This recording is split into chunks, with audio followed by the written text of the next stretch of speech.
kids on that team were so amazingly strong that season to be able to step on that court that epitomized grief to them, and yet perform at an elite level. And it was not because we trained hard, it wasn't because we practiced hard, they were just so driven to honor their friend, and to see them carry the weight of the community, because the community just started swarming in, and I think we're living vicariously through them as a way to assuage your grief, and the girls handled that pressure, and it was tough, but they were just so strong. For writing this book, obviously it brings up memories, I'm sure. Tell me how long the process was, and did you ever run into sort of roadblocks emotionally writing it? Oh, there was a lot of breakdowns writing it. There were some scenes incredibly hard to relive, and I'd kept a lot of notes that season, and I think in the back of my mind I thought that if anybody else ever went through something like this, I wanted to know what we went through to help them. And so I just went home every night after practice and wrote down everything that went bad, every emotion that we were going through. So going back and rereading those to start writing the book, that was really tough.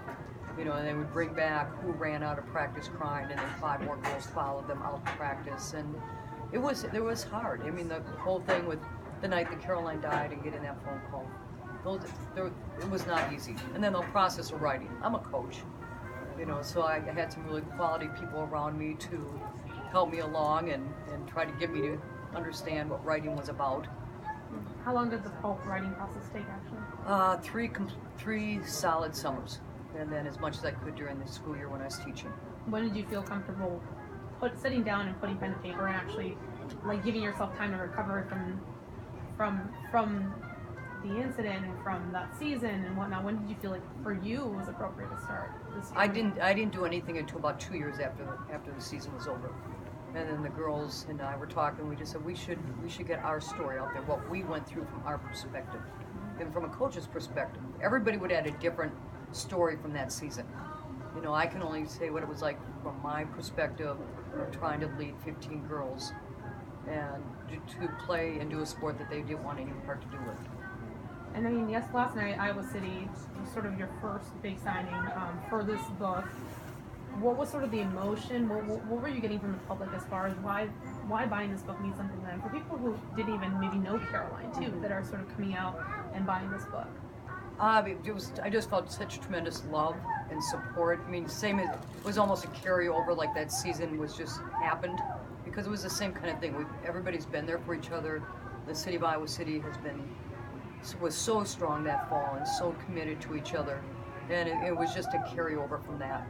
I'm the one that broke down talking to the crowd and saying, what the book meant to me and what all them being there meant to me. But everybody, I mean, we're not celebrating a tragedy. We are, I think this is a culmination of part of our healing, maybe, and they'll put into words what we went through. Do you feel like, for you, what was the experience of writing this book? Was it a healing process for you in a way? Was it a healing process for Iowa City and West itself? What would you say about that? It was cathartic. At times it could be very frustrating. I mean, I'm not, like I said, until I got a really good writing coach to sit down and say, describe it. You're not telling the reader what's going on. I mean, that physical part of writing was really difficult, but the emotional part was even more difficult. And I would say that it was kind of a cleansing to finally be finished and say, okay, this is what I got, this is what we went through, and these are the things I felt that season. Yeah.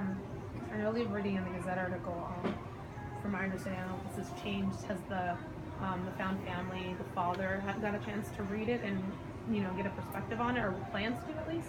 Never, no. I mean, it's still really difficult for Ernie. That was. I mean, I can't even imagine their family.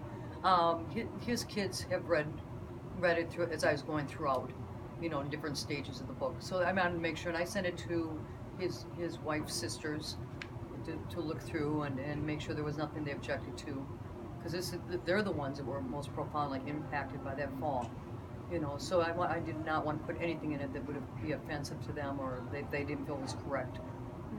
But he did contribute in a way to the inside the book, right? Like in the cover, from my understanding. Was he able to contribute, I guess, or from his own words? Ernie's just such a gifted speaker, and he put just kind of looking back what that season meant and how much it still carries forward, the feelings that we had. And he had the whole back cover is what he wrote, a couple paragraphs that he wrote, and it's pretty special to me that he did that. Yeah. For you, I mean, I guess any concerns about not necessarily like a successful book, but what was sort of your main goal in this for as far as, because I mean, the hope that people would read it, but was there any concern that this might not draw attention or invite people into the story? Oh, I think there might be concerns about who ends up getting pulled into this and approaches you. But I think my bigger concern was I didn't want anybody in the community offended. And proceeds from this book are going to benefit the Live Like Line Foundation that I founded, and which helps kids in our district. So I have no regrets as far as I hope the book is successful, because that's only going to help our foundation. And I'm sure there's always naysayers, but I think this book's going to impact young girls, and I think it's going to impact people who are grieving, and I hope people take it as a testament to those 15 players that played for Iowa City West that year. Did you have them have any input on the story that was written as well? Did who? Did any of the players? Oh yeah, her best friend and whatnot. Yeah. I gave it. They were with the book the whole way. Absolutely, no. This was their story too, so they had to have input. And if there was something I got wrong, it's like, no, you didn't make us run then. But they fed in all the time. That's awesome. Yeah. And so it's a kind of a collective. Absolutely. Kind of love letter, I guess, to this team. Yeah. I mean, I love them like as much as you could, like daughters. Without having a daughter, I think that's pretty darn close how you would feel, and I respect them so much, and I would not do anything if they were not supportive of it. And I guess this could be more of an obvious thing, but a challenging chapter to write. Is there anything where your emotions sort of got to you of one of these chapters that really took a lot of time to go through?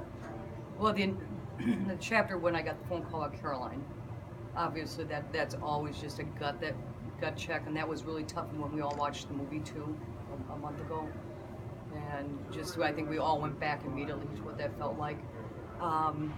For me, the most difficult part about the chapter to write was the one where I had a breakdown at practice, and I just couldn't carry the pressure anymore, and I just sent the kids home and said, short practice, we're good, and I just went in the locker room and started sobbing. And for me to relive that and be that vulnerable and write that down in a book, because I don't, no one wants to appear vulnerable, and that was a really difficult couple of days for me, and I just couldn't be around that was a tough one to write. Oh, for sure, yeah. Yeah. It definitely brings out a lot of emotions, and you have to put yourself Absolutely. in that position again. The movie coming out, and the former book that was written, the Live Like Line book. Tell me for this one, for this standing apart on its own, separate from those two projects, did you get to read the original book that was written, the Live Like Line? That was another book that was more on the Pound family. Yeah, I've seen that. Mm-hmm. So I guess what makes it stand apart? I mean, this seems more like a very close and personal kind of story. I guess what would you say for people who are kind of like, we've read that book, That book was more about the Founds and not with anybody directly associated with the team. It had not been to a match the whole season. Yeah. And this was from our team perspective. Yeah, so definitely a lot more of an emotional impact on it. And then the movie, I guess, for someone like myself who didn't get to experience the whole process of that, what's drawn from that? Is this book drawn a lot from that movie? Yeah, as well? David Cohen, who wrote the screenplay, took my original book. Okay. And he took a lot of the main things out of it, but they put them in different parts of the movie. Exactly. So I was like, wait, no, that didn't happen in that game. But, no, he really took probably 8 to 10 really big moments out of the book and put them in the movie. So we feel good about that. That's awesome. Yeah. Anything else you want to add just about the nature of this book, what you hope readers will take out of it? Readers that never even knew Caroline and the 2011 team, what do you want them to take out of reading something like this? Young girls who are heading into volleyball, families who have children that play sports, what do you want to do? I hope, I always want Caroline's legacy to live on because she was so special and she made everybody just feel like if she was by you, Gabrielle, you would think she was your best friend, immediately. And I want people to try to embody some of her characteristics and qualities. And I hope young kids, young girls who are not involved, ever shown in movies and hardly ever shown in books as strong female athletes. I want them to read this and like, wow, that could be me someday. I could be a strong woman. I can win championships and I can be an athlete. It's not just little boys who are athletes. Well, thank you again Yeah, so much. No, you thank bet. you. And I want to make sure that they have a